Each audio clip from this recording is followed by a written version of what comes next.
Male and Male Megua. I am New the Night of Day, and this is New News with New Atu. Thank you for tuning in. Today, we're on a search for truth. Now, if you're one of those people who just believes what they believe and nothing's gonna change it, then I guess be entertained by this video. And I'd love to hear everyone's point of view in the comments, but at the same time, if you're just gonna dogmatically believe something because it's something that you've been told for a long time and it makes sense to you, I honestly have no judgment with that. I think that there's a lot of people that do that, and there's a lot of people that still find a way to contribute helpfully to the world in that way, and to themselves and to others. But this is mostly for people who are trying to discern what the truth may be. And I have a little bit of an offering today. Here, the title is Genesis is Nothing New.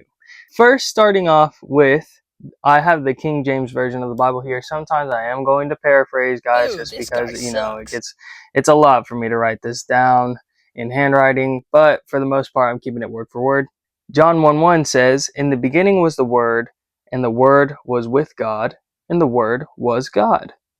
Now we're going to be looking at a couple of different religions today. We're going to be looking at Christianity / Catholicism, mostly the Bible. Jesus Christ. Right? So it could be Abrahamic religions, as well as Egyptian mythology, theology in this point, because it's very closely connected, and Hinduism as well. So Egyptian mythology dates back to at least 4000 BCE, before the Common Era. As we know, Abraham's covenant with God established Judaism in 1800 BCE. So before this, we did not have Judaism. The father Abraham, as you've heard, which is why it's such a big deal that Jesus said, "Before Abraham, I am," because he really was the cornerstone of the building of the Christian faith and the Jewish faith, for that matter. The Hindu Vedas date back to at least 3000 BCE and practiced orally long before that. And the Shabaka stone was copied as a summary in 700 BCE from text dating back to as far as 2400 BCE. The Shabaka stone is where we get most of our information about the Egyptian mythos and creation story. Now, I'm just going to pretty much read these next to each other, and I'm going to let you form some of your own opinions, but I'm going to talk about what my opinion is, okay? This is my channel, it's what I came to do. Genesis 1. In the beginning, God created heaven and earth. 2. The earth was without form and void, and darkness was upon the face of the deep. And the Spirit of God moved upon the face of the waters. Now, the Egyptian mythos story goes something like this. In the beginning was the noon, indescribable, beyond conception, only could be described as a watery abyss, darker than darkness. Out of noon, Ptah willed itself into being, speaking its name, beginning the universe. All that is came from Ptah, and is Ptah, the first word. So we have two accounts here of a watery abyss. We have two accounts here of the word being God, but here in the Egyptian mythos, they blatantly say that it was Ptah, which I've always thought sounded like the first breath, like the breath of life. Like if you broke through water for the first time, you'd be like, going into gasp your air, right? Stop. And in Hindu theology, Vishnu, who is one of their supreme beings, a member of their trinity, go figure, sits in a formless eternal state, lying on a serpent in form of Narayana, beyond in Vaikuntha, the eternal realm. He reclines on the cosmic waters of the causal ocean called Koran Odak. So here we have God, the Spirit of God, hovering above the waters, but this time he's sitting on a serpent on the causal ocean, which is what brought everything into form. It's also said that this takes place before the first vibration, sound, or word known as Om. So just for a preface, we have God the Father, Son, and Holy Spirit in Abrahamic faiths. We have, well, some of them. And I say some because Islam is technically an Abrahamic faith, because Ishmael technically is the lineage that started out the Islamic faith. Muhammad was the last prophet and then therefore made the Quran, which is their holy book. But it goes back and delineates all the way. You can read this in the Bible that Abraham had 2 children. One of them was born of a servant. His name was Ishmael. And God said, because he's your son, I'm going to make him a leader of many nations and still, bless him essentially. But your true son is going to be Isaac, who then started all the lineage of the Christian and Catholic faiths, having Jacob and Esau. When Jacob started, Jacob's children were the 12 tribes of Israel. Genesis 3, and God said, let there be light, and there was light. When Ptah opened, noon, light entered, and the light was Atum, Ra in godly form. And Ra was the light. The serpent in Hinduism is Apep in Egyptian. And Ra is also said to have emerged from a lotus flower on the noon. Vishnu grew a lotus from his navel, and Brahma emerged from the lotus. So if we're tracking here, God said, let there be light, and there was light. In the Shabuka stone, it says, when Ptah, the first word, opened the abyss, light entered, and the light was Atum, who is Ra. Ra is the deity form of the ultimate creator, God, the ultimate life form that is Atum, and which was later named Amun, who is the invisible one, who later formed together to be with Ra in his deity form as well, making what we now know as Amun Ra. We talked about how Vishnu was laying on the serpent in Hindu texts.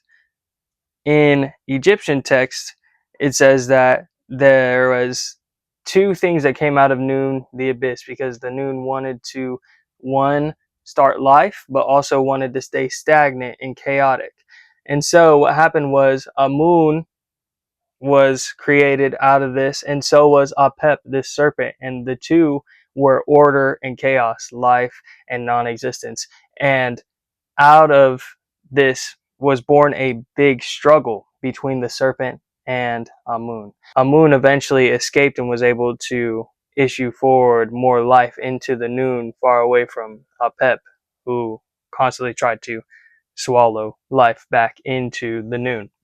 Now Apep serves as the one who swallows souls and returns them back to the abyss whenever they have nowhere else to go after judgment. Now Ra is said to have emerged from a lotus flower on the noon as well as the primordial mound, which is congruent with Vishnu, who is representative of the abyss. We should also know that Nu is the representative of the abyss in Egyptian mythology, the Vishnu Nu. A little bit of correlation there. Vishnu decided to grow a lotus from his navel. Brahma emerged from the lotus. Brahma created the world from that. Ra was the creator of the world and mankind. If we're understanding that Ra and Amun are one, the way that Jesus and the Father are one, the Son of God. Just saying. Genesis verse 6, let there be firmament in the midst of the waters. Ra spoke into existence his children, Shu the air, Tefnut, moisture, and their children, Nut, sky, and Geb, earth. Firmament is the arc or curve of the sky, also known as the atmosphere. This is in chronological order, guys. In the midst of the waters, which essentially we have to understand what the waters are, okay? At this point, the waters are not earth waters. Whatever God is and exists as, nothing, the literal thing, we can't even think of nothing because we think of a thing that is nothing. That's not how it is. It's just nothing. Whatever nothing is like water to God.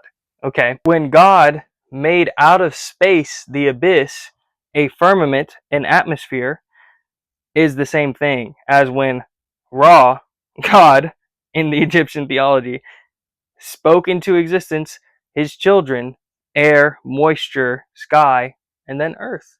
Ding. And let me tell you what, too. Let me tell you something. All right. Let me tell you something. Let me tell you something. This is all spoken into creation as well. Go check the dates. Go check the dates at the beginning of the video. You guys are going to be like, they copied this from... No, they didn't. Genesis verse 7. So then God divided the waters under the firmament from those above it, and called the firmament heaven. Now, here in Hinduism, Brahma divided the lotus into pieces: heaven, earth, and sky. God made us in his image and likeness, Eve from Adam's rib. Brahma made a female version of himself, becoming the first woman in his image, out of himself. Amun shed tears from his feminine eye, which is the left eye, the first one that was there, creating humans. Hence why we're 70% water. Now, the masculine eye came later in the story, and essentially what happened was Ra lost his children in the abyss, as it's so easy to do. We've all been there before.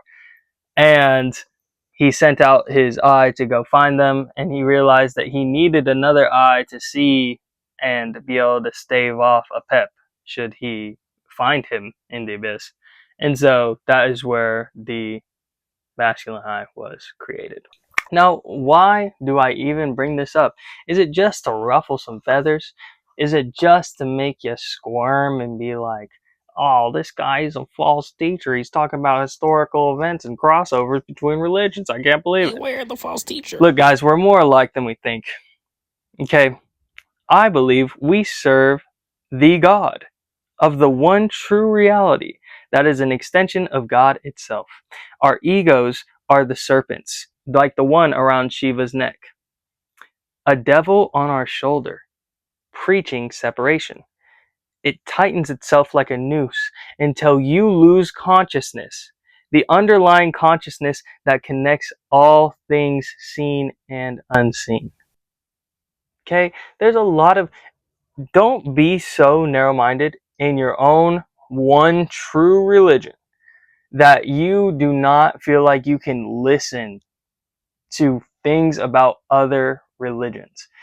Hinduism, they have this character called Krishna. He is an incarnate of Vishnu.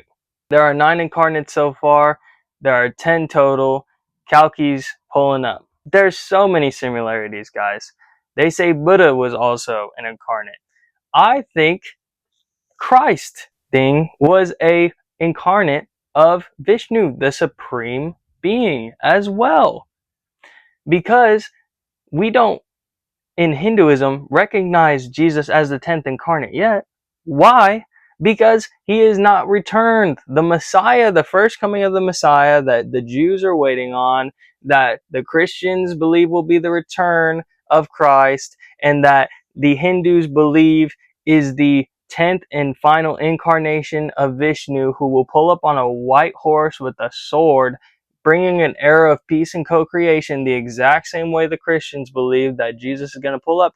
I think that's why, is because the 10th incarnation has not been finished yet. We're probably going to living through it. I mean, you guys have seen all the stuff going on. You guys have seen all the different types of prophecies, all the biblical prophecy, the Hopi white buffalo prophecy. I'm sure there's several other. Those are just like my favorite ones to look at.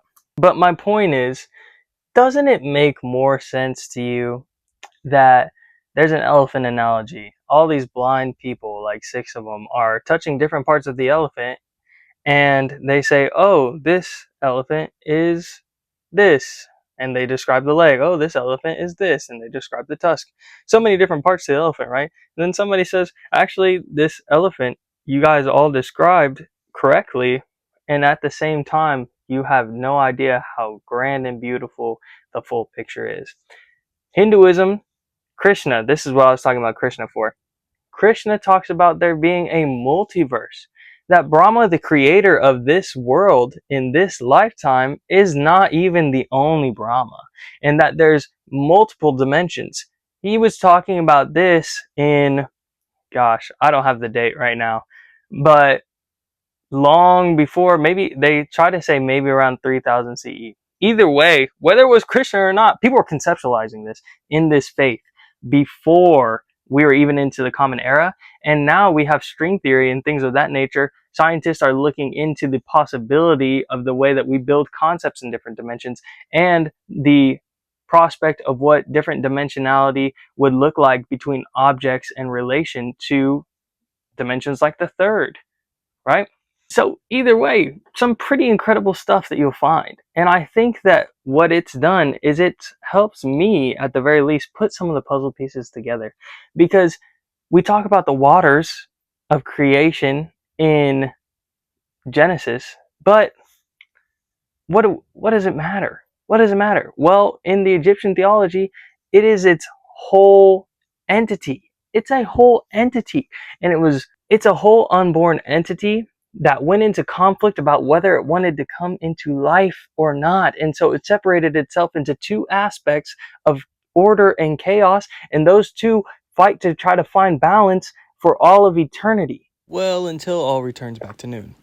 And it's strikingly similar to some of our more monotheistic religions. Here's the thing, a lot of these religions tend to be a little bit more monocentric, at least. There's always a hierarchy of deities. The same way that there's Father, Son, Holy Spirit, the Trimurti has Destroyer, Preserver, Creator.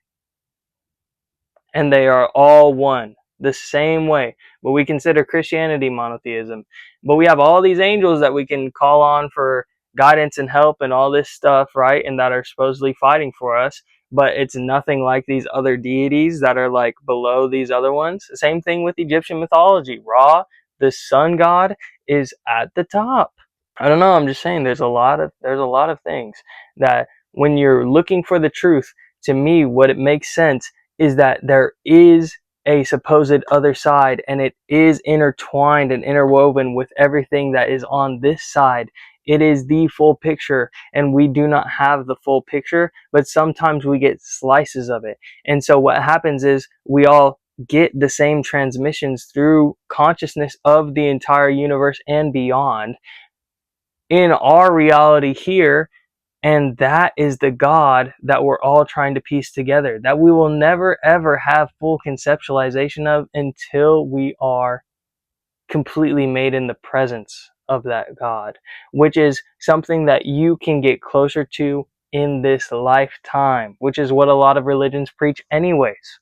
Even the concept of hell and the cycle of suffering, separation from God for eternity, is hell. Well, in the cycle of suffering, you reincarnate over and over and over again until you learn your lessons that you are not separate from God, that you are one with the oneness. And then from there, you get to decide whether you want to pull back up and help other people do that, or if you want to be done with the suffering completely. It's like it's the same.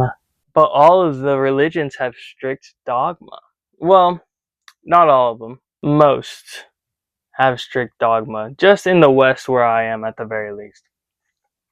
Which might make this fall upon deaf ears, but I know there's going to be some people who appreciate it.